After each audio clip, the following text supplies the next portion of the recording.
Hello guys, आज की Indian constitution की क्लास में आपका स्वागत है। आज ना हम यहाँ पे हमने पिछली क्लास में ना आर्टिकल 107 तक कंप्लीट रीड कर लिए थे। चलिए आज हम यहाँ पे आर्टिकल 108 से स्टार्ट करेंगे। आर्टिकल 108 से स्टार्ट करेंगे। इसमें देखिए इसमें क्या बताया आर्टिकल 108 में। Joint sitting of both houses यानी दोनों सदनों की जॉइंट सीटिंग यानी कि इकट्ठी बैठक इन सर्टेन केस यानी कुछ मामलों में, जैसे कि इफ जैसे कि अगर इफ आफ्टर आफ्टर के बाद ए बिल यानी कि एक विधेयक हैज बीन पास्ड यानी प्रस्तुत किया जाता है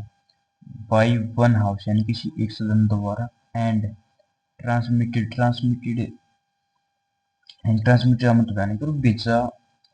भेजा गया है टू द अदर हाउसेज यानी कि एक सदन द्वारा दूसरे सदन को, मतलब अगर एक सदन ने बिल पास कर दिया दूसरे सदन को भेज दिया। अब ए में क्या बताया जैसे कि ए बिल इज रिजेक्टेड यानी कि ए बिल यानी कि एक विधेयक इज रिजेक्टेड यानी कि अस्वीकार कर दिया जाता है the other houses by the other houses यानी कि दूसरे सदन द्वारा, यानी मतलब एक सदन अगर दूसरा सदन उस बिल को ठुकरा दे। नेक्स्ट टाइम बता रहा है कि जैसे कि द हाउसेज हैव फाइनली, देखिए द हाउस यानी दोनों सदस्य हैव फाइनली डिस्चार्ज यानी कि अत्यंत सहमत हो गए। फाइनली डिस्क्लेयर यानी कि अत्यंत सहमत हो गए। एज टू द अमेंडमेंट यानी कि संशोधनों के बारे में to be made in bill और जो भी बिल में किए जाने में अगर दोनों सदनों में बदलाव पर सहमत नहीं हो पाए।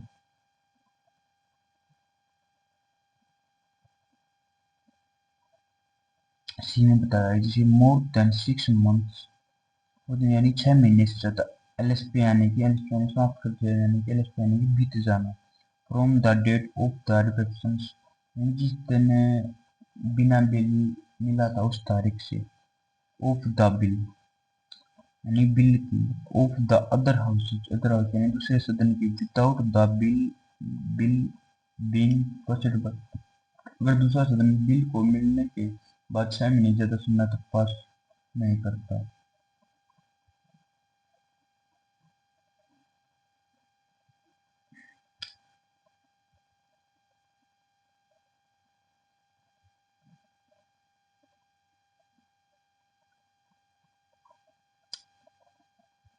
क्लियर। अब अगर यहाँ पे नेक्स्ट में चलेंगे ना,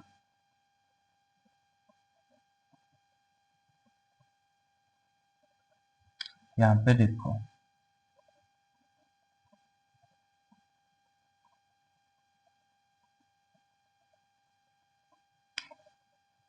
जैसे कि अब देखो यहाँ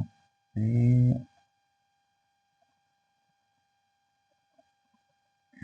जैसे कि द प्रेसिडेंट यानी कि राष्ट्रपति में यानी कर सकता अनलेस द बिल, अनलेस यानी कि विधेयक यानी कानून व्यवस्था जब तक कि हैज बीन यानी कि समाप्त हो गया, हैज इलेक्शन यानी खत्म हो गया, बाई रीजन कारण से, ऑफ डिसोल्यूशन यानी कि विघटन यानी कि भंग होना, of the houses of the यानी लोकसभा का भंग होना, नोटिफाई यानी सूचना देना ऑफ द हाउस, नोटिफाई यानी कि सूचना देना यानी कि ऑफ द हाउसेज यानी कि दोनों सदनों लोकसभा और राज्यसभा को बाई मैसेज या संदेश द्वारा। इफ दे आर सिटिंग अगर वे बैठ कर रहे हों, और बाय पब्लिक नोटिफिकेशन तो यानी कि सार्वजनिक घोषणा द्वारा। इफ अगर दे वे आर नॉट सिटिंग यानी अगर वे बैठक नहीं कर रहे।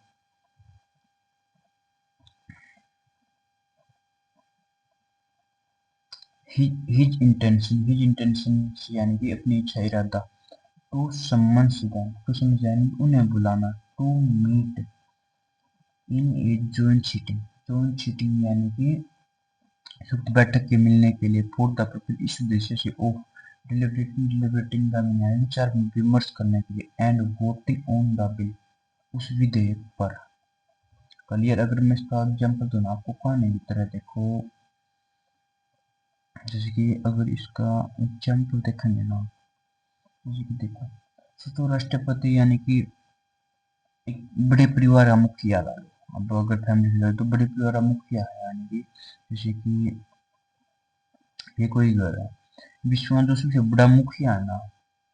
मुखिया है वो क्या है, वो प्रेसिडेंट यानी वो राष्ट्रपति मुखिया है घर का। अब परिवार के दो समूह है,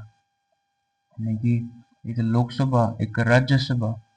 क्लियर है। अब मान लो एक बिल कानून का प्रस्ताव, जो कानून का प्रस्ताव कोई बिल है, यानी कि कोई बिल है, जैसे कि खाना बनाने की रेसिपी जैसा ला लो, जैसे कि ये कानून है। अब इस रेसिपी जैसा लगा लो, इसको याद नहीं,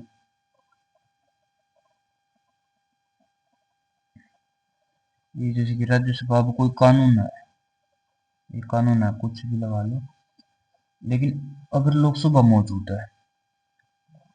मौजूद है यानी प्रेजेंट है लोकसभा, वो राष्ट्रपति यह तय कर इन दोनों समूहों को एक साथ बुलाया जाए। अगर दोनों पहले से बैठक कर रहे हैं, राष्ट्रपति सीधा संदेश भेजते हैं। अगर वे बैठक में नहीं है, जिसकी बैठक नहीं है, तो राष्ट्रपति सार्वजनिक घोषणा करेंगे। बुलाने का मकसद ये है कि दोनों सदन दोनों मिलकर उस बिल पर चर्चा डेलीब्रेशन करें और मतदान वोटिंग करके तय करें कि रेसिपी बनेगी या नहीं, यानी कि कानून बनेगा या नहीं। लेकिन एक खास नियम, अगर यह मनी बिल पैसे से जुड़ा बिल है ना, तो इसको रद्द का नियम लागू नहीं होगा, मतलब मनी बिल पर सिर्फ बैठक नहीं बुलाई जा सकती। क्लियर।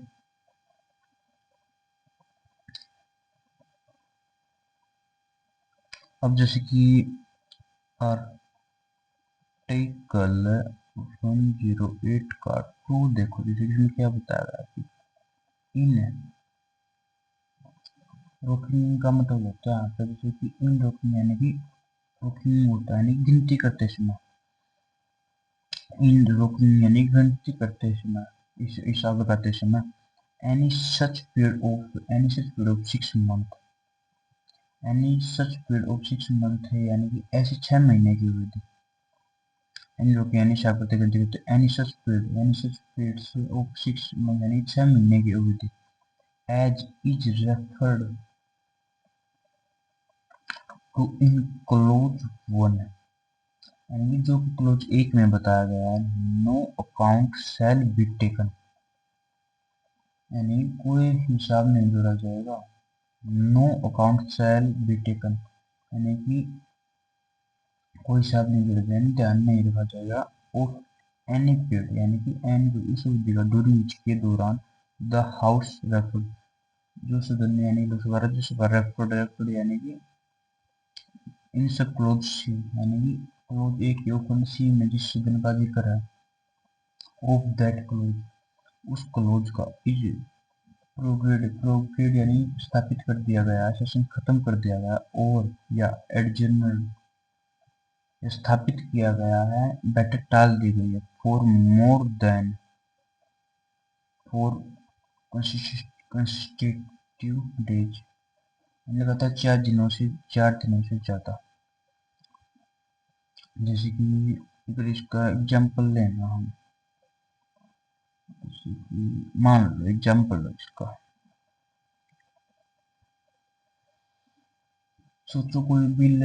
है, इसको पास करने के लिए 6 महीने का टाइमर लगाया गया है, यानी कोई बिल है, इसको पास करने के लिए 6 मंथ का टाइम लगाया है। अब मान लो कि सदन लोकसभा राज्यसभा बीच में छुट्टी पर चला गया है, यानी लोकसभा और राज्यसभा बीच में छुट्टी में चला गया, कभी एडजर्नमेंट यानी बैठक कुछ दिनों के लिए टाल दी गई। नियम कहता है कि जब हम 6 महीने का टाइमर गिनेंगे तो उस दिन की गिनती में शामिल नहीं करेंगे जब सदन 4 दिन से ज्यादा लगातार बंद रहा हो, यानी कि मतलब अगर सदन छुट्टी पर चला गया तो उस बिल के 6 महीने की सीमा में, ये अगर सदन छुट्टी पर चला गया तो वह समय बिल के 6 महीने की सीमा में नहीं गिना जाएगा, बिल के 6 महीने की सीमा में नहीं गिना जाएगा वो समय, ठीक है ना, इसमें क्लियर कट बताया गया है।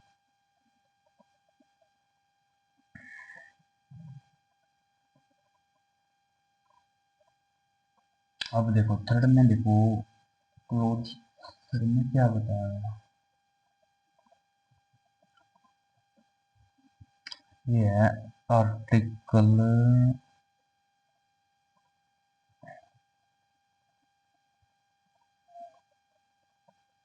108 का थर्ड क्लोज में देखो क्या बताया,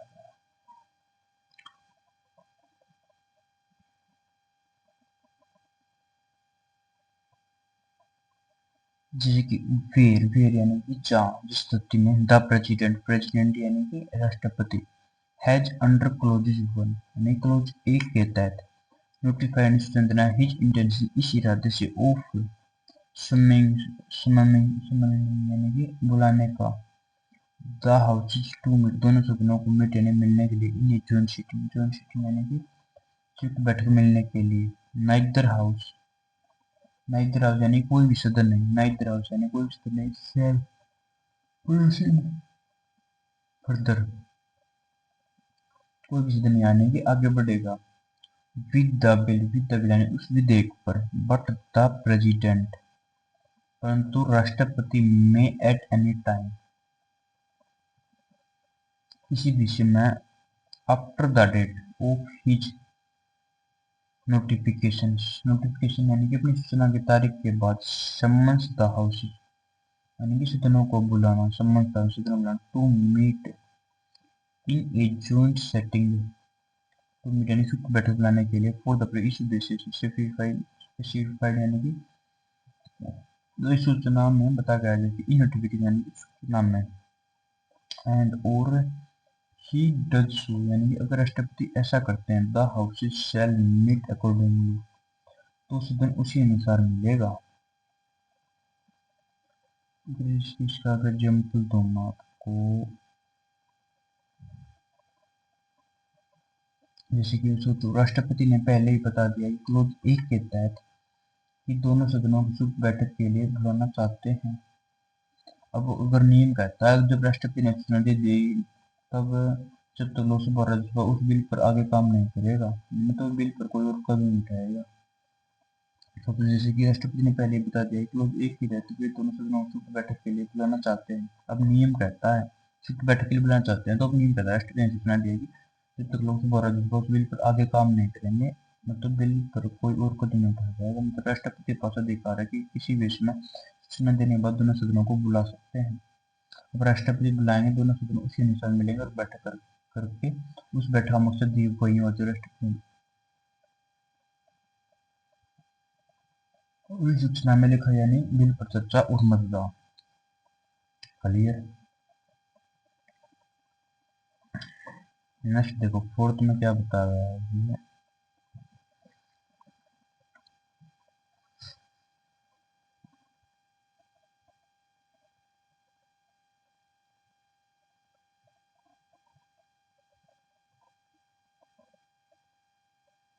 जैसे कि अब देखो यहाँ पे आर्टिकल 108 के 4 में देखो क्या बताया है, जैसे कि इफ अगर यदि एट द जॉइंट सिटिंग यानी संयुक्त बैठक में और to houses of the bill यानी दोनों सदन लोकसभा और Rajya Sabha with such amendments with such amendment यानी उन संशोधनों के साथ with such amendment यानी कि उन संशोधनों के साथ if यानी यदि कोई भी हो as are agreed to यानी कि पर सहमति बनी हो as are agreed यानी कि सहमति बनी इन जून से यानी संयुक्त बैठक की is passed by a majority यानी पास यानी पारित किया जाता है बाय मेजोरिटी यानी बहुमत से ऑफ द टोटल नंबर यानी कुल सदस्यों की संख्या में ऑफ बोथ हाउसेज यानी कि दोनों सदनों की उपस्थिति एंड वोटिंग मतदान से इट विल बी डिमेड से माना जाएगा फॉर द पर्पज इस उद्देश्य से ऑफ दिस कॉन्स्टिट्यूशन के उद्देश्यों के लिए टू हैव बीन पास यानी पारित हो चुका है बाय बोथ हाउस यानी कि दोनों सदनों द्वारा।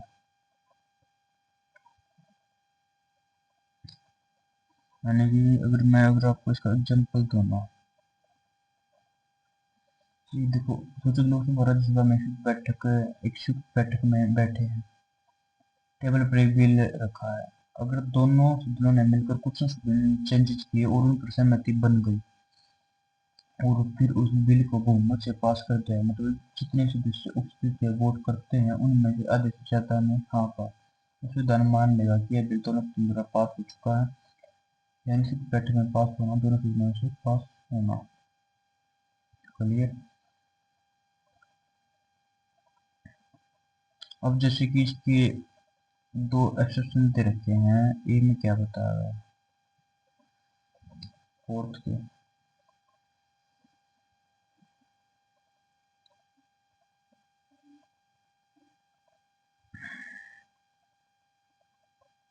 जैसे कि इसमें देखो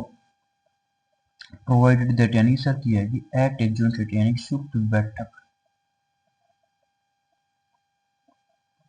जैसे कि पीपल यदि कोई विधेयक हैव बीन यानी पास किया जाता है by one houses, have been pass by किसी एक सदन द्वारा पारित किया जा चुका है, हैज नॉट बीन पास पारित नहीं किया गया है, बाय द अदर दूसरे सदन द्वारा विद अमेंडमेंट संशोधन के साथ and return to the house return वापस भेजा गया है, इन विच इट ऑर्गेनाइटेड यानी कि उस दिन को जहाँ से भी शुरू हुआ था। No amendment shall be proposed, no amendment shall यानी कोई नया संशोधन प्रस्तावित नहीं किया जाएगा। No amendment shall be proposed यानी कोई नया संशोधन प्रस्तावित नहीं किया जाएगा टू द बिल यानी कि उस विधेयक में। अदर देन सच अमेंडमेंट्स यानी कि उन संशोधनों के यदि एज आर मेड नेसेसरी जो आवश्यक हो गए नेसेसरी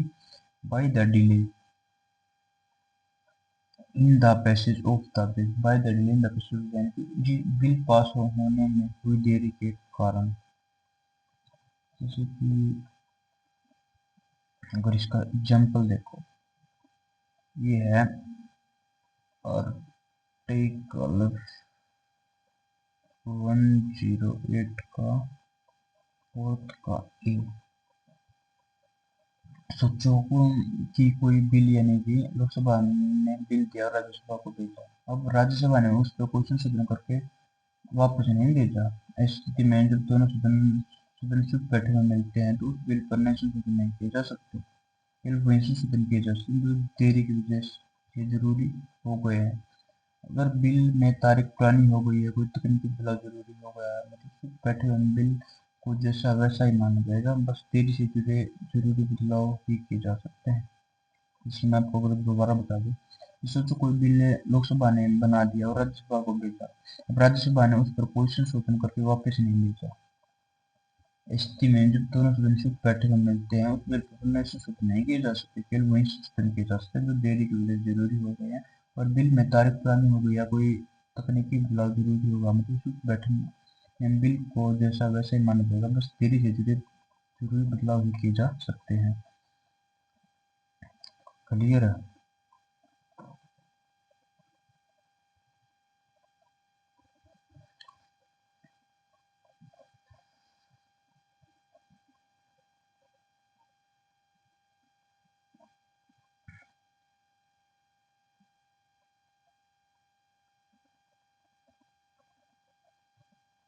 अब देखो इसके बी में क्या बताया गया है कि जैसे कि बी में देखो if the bill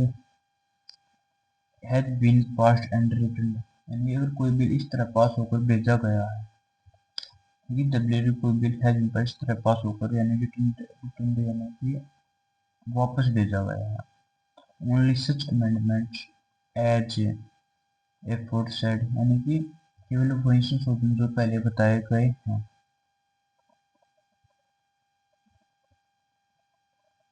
shall be proposed to the bill, यानी कि बिल में प्रस्तावित किए जा जा सकते हैं, shall be propose to the blending में प्रस्ताव किए जा सकते हैं, एंड सच अदर अमेंडमेंट, और ऐसे अन्य संशोधन एज आर रिलेवेंट जो संबंधित है टू द मैटर्स उन मुद्दों से, with respect to which the houses, with respect to which यानी जिसके बारे में हैव नॉट एग्रीड दोनों सदन सहमत नहीं हुए हैं, and the discussion of persons presiding यानी कि और अध्यक्षता करने वाले व्यक्ति का निर्णय एज द अमेंडमेंट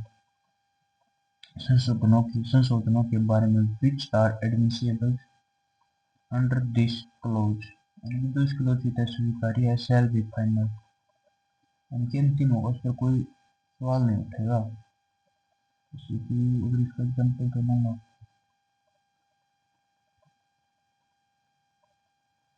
सोचो कि कोई बिल यानी लोकसभा ने पास किया और राज्यसभा ने कुछ संशोधन करके वापस भेजा, अब दोनों सदन संयुक्त बैठक में मिलते हैं। बिल में केवल वही संशोधन किए जा सकते हैं जो पहले बताया गया है, इसे देरी जरूरी है बदलाव, यानी कि इसके अलावा संशोधन भी किए जा सकते हैं दोनों मुद्दों से में जरूरी संशोधन सहमत नहीं हुए। जो लोकसभा और राज्यसभा किसी खास बदलाव पर झगड़ रहे थे वही मुद्दे संयुक्त बैठक में उठाए जा सकते हैं। कौन संशोधन स्वीकार्य है कौन सा नहीं, इसका अंतिम निर्णय बैठक की अध्यक्षता करने वाला व्यक्ति आमतौर पर लोकसभा या अध्यक्ष या राज्यसभा का सभापति का होगा, उस निर्णय को अंतिम माना जाएगा, उसको कोई अपील नहीं होगी। यानी सोचो कि जैसे कि ऊपर लेना जाता है, जिसके ऊपर लेने जाकर लोकसभा ने कोई बिल पास किया, राज्यसभा को भेजा, राज्यसभा ने उस पर कोई संशोधन या कोई नहीं किया, जब भी इस बैठक होगी तो उस पर कोई संशोधन नहीं किया जा सकता, बस तारीख हुई का छोटा मोटा उसका। अगर बी में बताया कि जिसकी सोची कि बिल लोकसभा ने पास किया, राज्यसभा ने कुछ संशोधन करके वापस भेजा, अब दोनों सदन संयुक्त बैठक में मिलते हैं, बिल में केवल वही संशोधन किए जा सकते हैं जो पहले बताए गए, यानी जैसे देरी से जरूरी है बदलाव। इसके अलावा ऐसे संशोधन भी किए जा सकते हैं जो उन मुद्दों से जुड़े और उन पर दोनों सदन सहमत नहीं हुए। तो अगर लोकसभा और राज्यसभा किसी खास से बदलाव का झगड़ा करे तो वही मुद्दे से बैठक में उठाए जा सकते हैं। कौन वे संशोधन स्वीकार्य और कौन सा नहीं, इसका निर्णय अंतिम निर्णय बैठक की अध्यक्षता करने वाला व्यक्ति आमतौर पर लोकसभा अध्यक्ष या राज्यसभा सभापति का होगा, इस निर्णय का अंतिम माना जाएगा, उस पर कोई अपील नहीं होगी। चलिए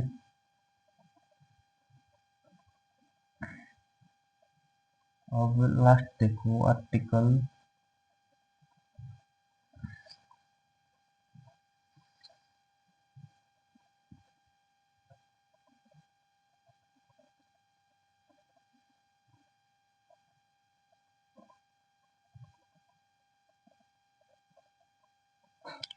यहाँ पे देखो, जैसे कि अब देखो आर्टिकल 108 का 5 देखो, इनमें क्या बताया है, इसकी एज जोन से यानी कोई सुप्त बैठक में बी हेल्ड यानी कि आयोजित की जा सकती है। और जैसे कि एज जोन से यानी सुप्त एज जोन से यानी सुप्त बैठक में भी हेल्ड यानी कि आयोजित की जा सकती है अंडर दिस आर्टिकल, इस अनुच्छेद के तहत में भी हेल्ड यानी आयोजित की जा सकती है अंडर दिस आर्टिकल, इस अनुच्छेद के तहत, and a bill pass bill pass there और उस बैठक में बिल पारित किया जा सकता है, एंड ए बिल पास 38 और उस बैठक में बिल पारित किया जा सकता है नॉट फिक्स स्टैंडिंग यानी इसके बावजूद। जैसे देखो एक जोन सेटिंग में भी जब इस बैठक में यानी कि आयोजित की जाती है में भी यानी कि अंडर दिस आर्टिकल, इस आर्टिकल के तहत, एंड ए बिल पास यानी उस बैठक में बिल पारित किया जा सकता है नॉट विथ यानी इसके बावजूद दैट ए डिसोल्यूशन यानी कि विघटन यानी कि भंग होना of the house of the Lok Sabha का हैज इंटरवेंट यानी बीच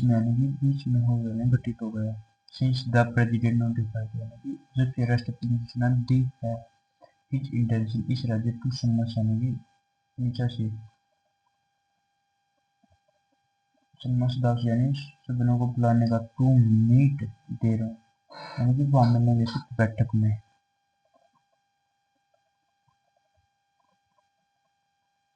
जैसे कि इसमें क्या बता रहा है ये, अगर इसका एग्जाम्पल देखें, मान लो सोचो कि राष्ट्रपति ने पहले ही बता दिया कि ये लोकसभा और राज्यसभा की बैठक के लिए बुलाएंगे, लेकिन अचानक बीच में लोकसभा भंग हो गई, जो यानी कि अब नियम करता है, यानी भले ही लोकसभा भंग हो गई फिर भी राष्ट्रपति की सूचना के आधार पर बैठक हो सकती है और उस बैठक में बिल पास किया जा सकता है, यानी मतलब लोकसभा का डिजोल्व होना छुट्टी बैठक को रोकता नहीं है। क्लियर।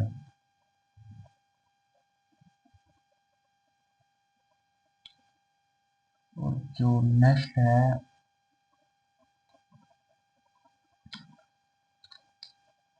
यहाँ पे देखो, अब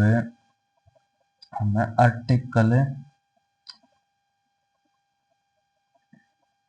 109 में देखो क्या बता रहा है, जैसे special special special special procedure यानी कि विशेष प्रक्रिया, इन रिस्पेक्ट यानी in respect of in respect यानी किस संबंध में, मनी बिल यानी वित्तीय, मनी बिल यानी वित्तीय विधेयक, टैक्स सुधार है, खर्चे से जुड़ा बिल, जैसे कि a money bill shall not be introduced यानी कि पेश नहीं किया जाएगा, शैल नोट बी इंट्रोड्यूस्ड पेश नहीं किया जाएगा in the council of state, Rajya Sabha में।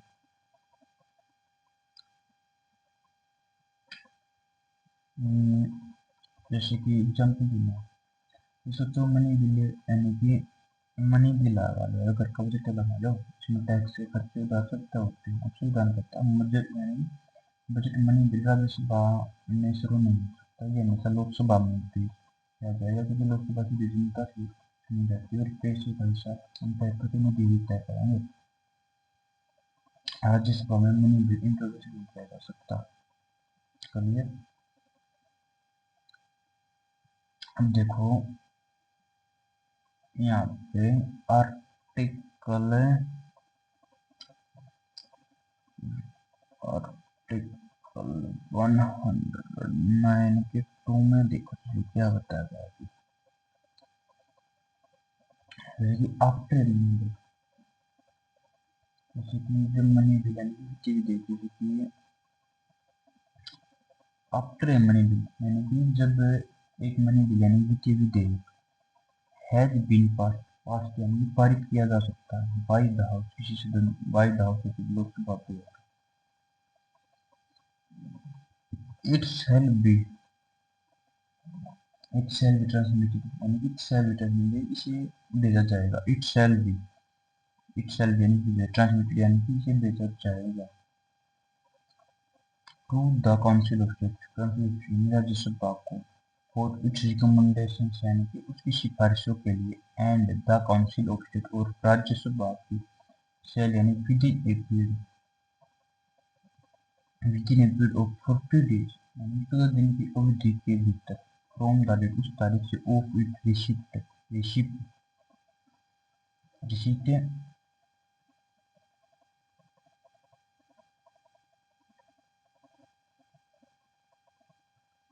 यानी कि उस दिन की तारीख से रिसिप्ट टू द बिल यानी कि return and to the bill return to bill यानी कि बिल वापस भेजे to the house of the people, Lok Sabha को, विद इट्स रिकमेंडेशन से, अपनी सिफारिशों के साथ, and the houses of the people यानी लोकसभा में देर अपॉन, लोकसभा उसके बाद कर सकती है आइदर एक्सेप्ट और रिजेक्ट, या स्वीकार करे या अस्वीकार करे, रिजेक्ट और एनी ऑफ द रिकमेंडेशन से, सारी या कुछ सिफारिशें,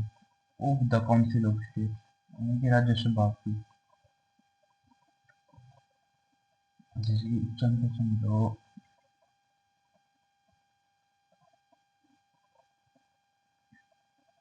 जी सोचो कि लोकसभा ने एक मनी बिल बजट जैसा पास कर दिया, अगर वह बिल राज्यसभा को भेजा जाता तो ताकि राज्यसभा अपनी राय का रिकमेंडेशन पेश नहीं करता है, राज्यसभा को बिल मिलने के बाद 15 दिन में विदेश वापस भेजना होगा। राज्यसभा बिल की सत्ता में सिफारिश से जोड़ सकते हैं। जब बिल वापस लोकसभा पहुंचेगा, लोकसभा चाहे तो सिफारिश से मान लिया, कुछ ठुकरा दिया, अंतिम फैसला हमेशा लोकसभा का ही होगा। क्लियर है, क्लियर कट बताया गया।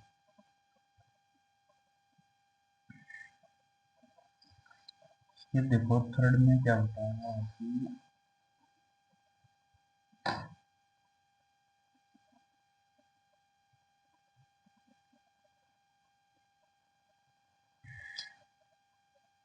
देखिए यहाँ पर आर्टिकल 109 एक थर्ड में if the house of the people यानी कि लोकसभा, यानी अगर the house of the people यानी कि लोकसभा एक्सेप्ट यानी स्वीकार करते हैं any of the recommendations of the council Rajya Sabha कोई सलाह निर्देश दाम मनी बिल के शैल विधि से माना जाएगा। टू हैव बीन पास्ड यानी पारित हो चुका है बाई बोथ हाउसेज यानी कि दोनों सदनों द्वारा विद द अमेंडमेंट सदन द्वारा recommended the council of state यानी कि राज्यसभा ने सुझाव थे and accepted to the house of the Lok Sabha ने एक्सेप्ट कर लिया, लोकसभा ने मान लिया। बड़े में इसको एग्जाम्पल दूंगा, जैसे कि एग्जाम्पल लो इसका,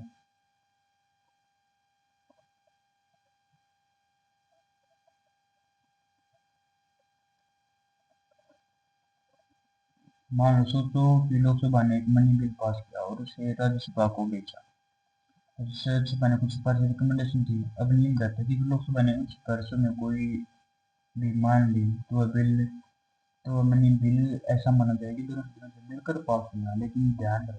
केवल वही चीजें शामिल होंगी जिन्हें राज्यसभा ने सुझाव या लोकसभा ने स्वीकार किया। मतलब राज्यसभा की सिफारिश तभी असरदार होंगी जब लोकसभा ने मान ली। क्लियर।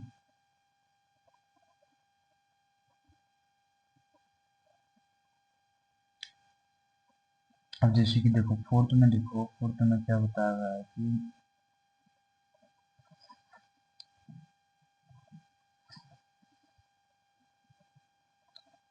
जैसे कि यहाँ पे फोर्थ में बताया गया है कि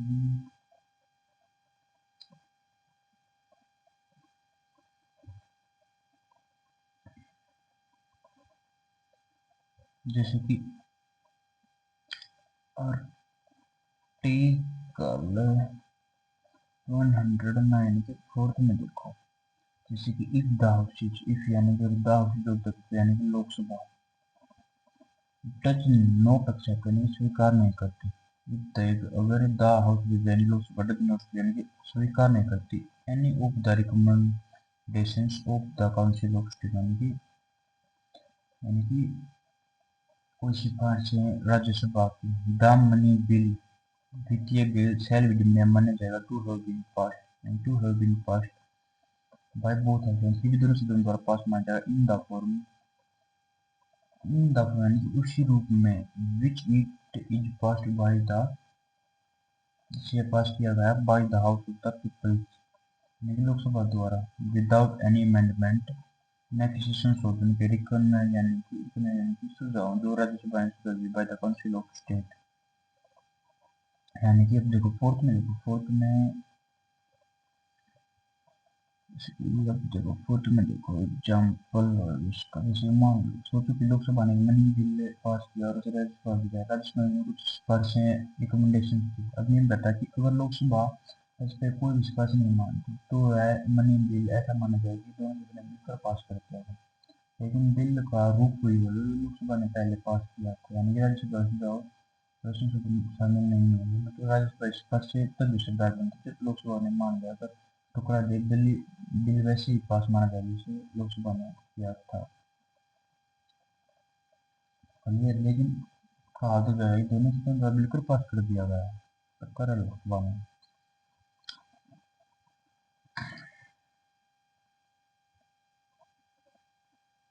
अब देखो जैसे यहाँ फिफ्थ में देखो क्या बताया गया है।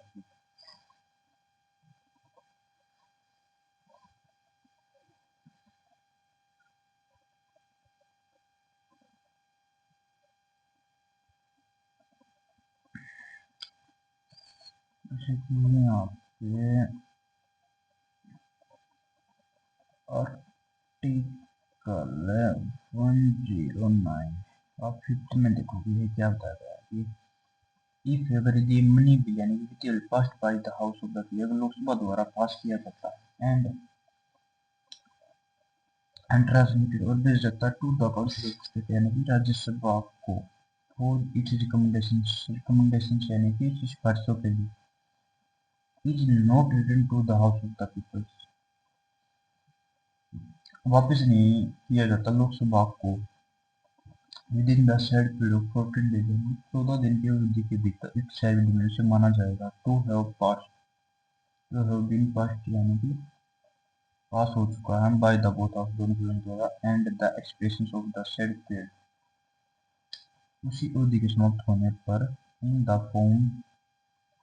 इट वाज पास जिसमें यह पास किया गया था by the house of the people Lok Sabha द्वारा यानी कि जैसे कि देखो एग्जाम्पल देखो इसका जैसे कि सत्तर लोकसभा ने एक मनी बिल यानी कि बजट जैसा पास किया और राज्यसभा ने भी ताकि वो अपनी राय दे सके अब राज्यसभा ने 14 दिन तक बिल वापस वापस नहीं किया नहीं करता ये अगर राज्यसभा 14 दिन में बिल वापस नहीं करती तो यह माना जाएगा कि बिल दोनों सदनों ने पास कर दिया है और अगर बिल का रूप वही रहेगा जो लोकसभा ने पास किया था बिना किसी संशोधन के तो राज्यसभा की खुद की सहमति क्लियर। अब नेक्स्ट है जैसे कि अब देखो अब आर्टिकल 110 में क्या बताया गया जैसे कि डेफिनेशंस ऑफ यानी कि मनी बिल की परिभाषा for the purpose of this chapter इस अध्याय के उद्देश्यों के लिए a money a bill shall be denote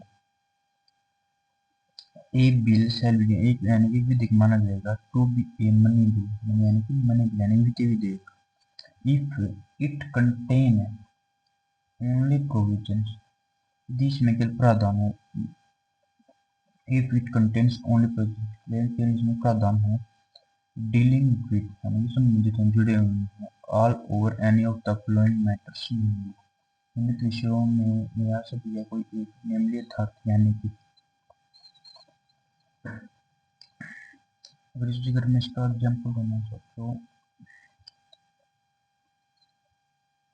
जैसे कि एग्जाम्पल जैसे कि सोचो कि संसद में कई तरह के बिल कानून के प्रस्ताव आते हैं लेकिन मनी बिल एक खास किस्म का बिल है जो सिर्फ पैसे से जुड़े मामलों पर होता है यानी कि अगर कोई बिल सिर्फ और सिर्फ उन विषयों पर है जो पैसे के जैसे टैक्स सुधार खर्च कंसोलिडेटेड फंड आदि तो उसे मनी बिल कहा जाएगा तो यानी कि मनी बिल पहचान उसमें सिर्फ वित्तीय प्रावधान हो क्लियर फटाफट अब इसको रीड करते हैं यहाँ पे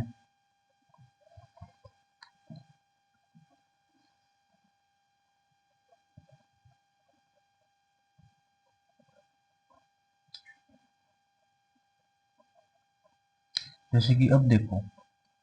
ए में क्या बताया गया है कि जैसे कि देखो द इम्पोजिशन यानी कि लगाना लागू करना टैक्स लगाना एबिलिशन यानी कि समाप्त करना रेमिशंस यानी कि माफी देना छूट देना अल्टरेशन यानी कि बदलाव करना टैक्स की दर में देना और रेगुलेशंस विनियम का नियमित करना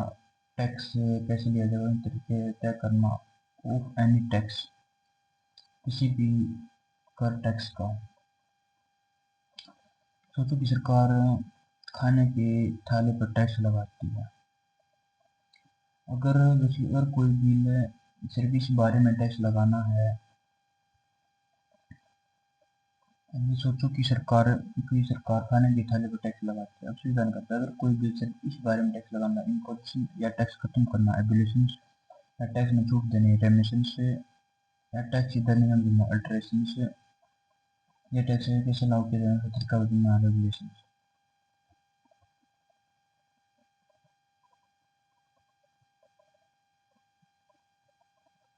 क्लियर। बी में देखो, बी में क्या बताया गया है कि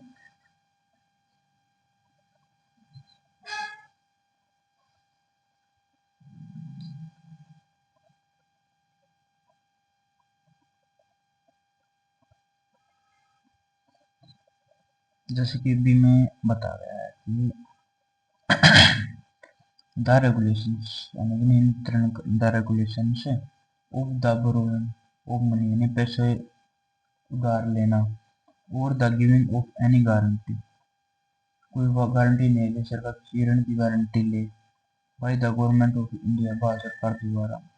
और the amendment of the law या कानून में संशोधन, लॉ विद रिस्पेक्ट टू यानी कि संबंध में एनी फाइनेंशियल ऑब्लिगेशन या कोई भी वित्तीय दायित्व जैसे कर चुकाना, ब्याज देना, अंडरटेकन जो पहले से लिया गया है, और to be undertaken by the government of India जो भविष्य में लिया जाएगा भारत सरकार द्वारा। जैसे कि सोचो,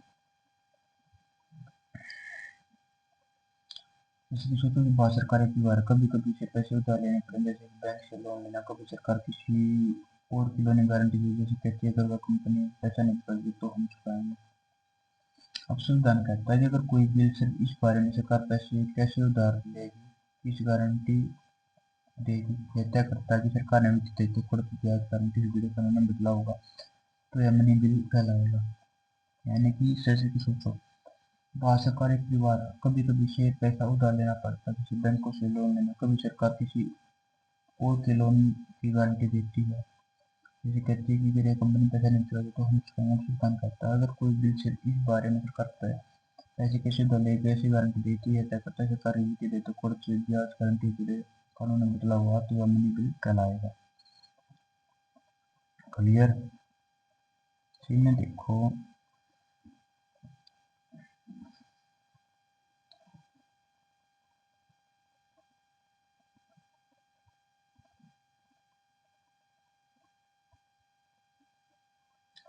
किसी में क्या जैसे कि देखो, कस्टडी, कस्टडी यानी कि देख रेख नियंत्रण of the consolidated fund of consolidated fund of contingency fund of India, यानी कि भारत में संयुक्त कोष सरकार की सारी आय और खर्चे का मुख्य खाता, कॉन्टिजेंसी फंड ऑफ इंडिया, आकस्मिक कोष यानी कि आपातकालीन खर्चे के लिए किया गया अलग fund, payment of money, money यानी पैसे जमा करना, फंड में डालना, into the withdrawal of money from यानी कि पैसे निकाला फंड से खर्च करना, एनी सच फंड ऐसे किसी भी कोष में।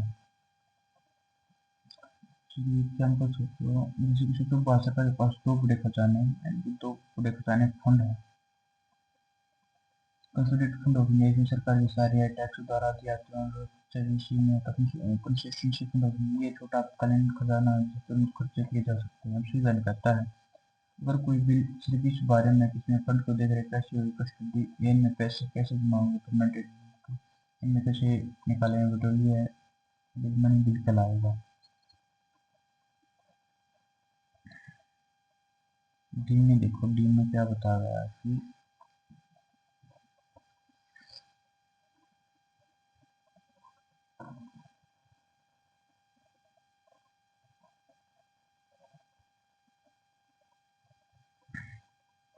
डी में बताया गया है कि द अप्रोप्रिएशन खर्चे की अनुमति देना, of money, money out of यानी कि मनी आउट ऑफ अंदर निकालना, of the consolidated fund of India Bharat का समाज सरकार की सारी आय और खर्चे का मुख्य खाता। सोचो कि भारत सरकार का मुख्य खाता कंसोलिडेटेड फंड है, यानी इसमें टैक्स, सुधार और अन्य आय आदि। अब सरकार जब इस खजाने से पैसे निकाल खर्च करना चाहती है, शिक्षा, आरक्षण, स्वास्थ्य पर, तो उसे अप्रोप्रिएशन बिल के जरिए संसद से अनुमति लेनी होती है। और कोई सिर्फ इस बारे में कभी कंसोलिडेटेड फंड से पैसा कैसे निकला कहाँ खर्च हुआ तो वह मनी बिल कहलाएगा।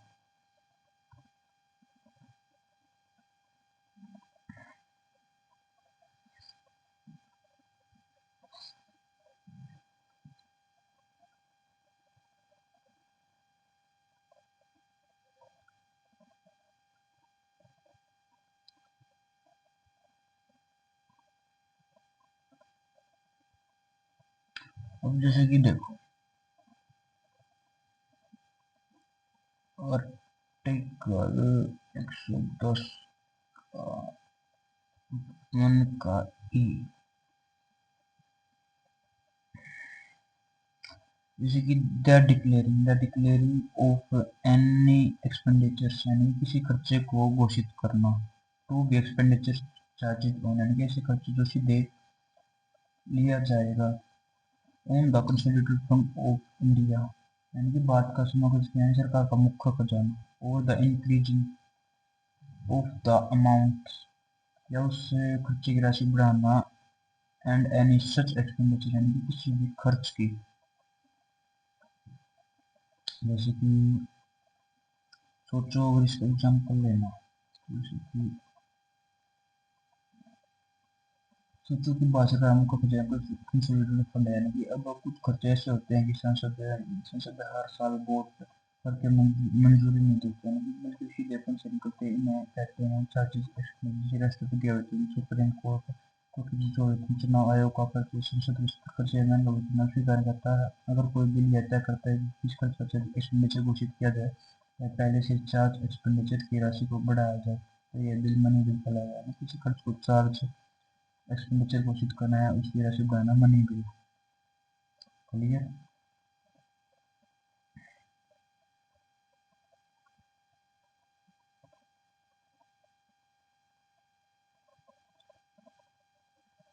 जैसे कि ऐप में देखो, ऐप में क्या बता रहा है,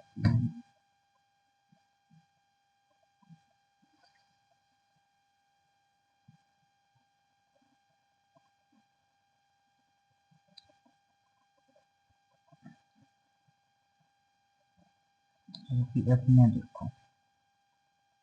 द रिसिप्ट ऑफ मनी, धन प्राप्त करना, पैसाना, इन अकाउंट, अकाउंट ऑफ, यानी के खाते के नाम पर, the consolidated fund of India, यानी भारत सरकार समाप्त की सरकार मुख्य खजाना, टैक्स उधार आदि, ऑन द पब्लिक अकाउंट, जैसे भारत सार्वजनिक खाते से भविष्य निधि, डाक टिकट, बीमा आदि सरकार केवल रखती है, खर्च नहीं करती, ऑफ इंडिया, और the custody of such money, ऐसे धन की देख रेख निगरानी, और द ऑडिट, और the audit of the account, और द ऑडिट ऑफ खाते की जांच पड़ताल, लेखा परीक्षक ऑफ द यूनियन और द स्टेट, यानी सरकार, राज्य सरकार के, जैसे कि भारत सरकार के पास बड़े दो खाते हैं, कंसोलिडेटेड फंड ऑफ इंडिया, ये सरकार की सारी आयाती और खर्च भी इसी से होता है। पब्लिक कभी इसमें जनता पैसा तो किसी पीएफ से सरकारें विशेष रखती है, खर्च नहीं करती है, दान करता है। अगर कोई बिल इस बारे में कि इन खातों में पैसा कैसे होगा, इन पैसे देख कैसे कस्टडी, कैसे खर्च किए, इसमें इन खातों को ऑडिट कैसे हुई, ऑडिट में मनी बिल कहलाएगा। अब जी में देखो,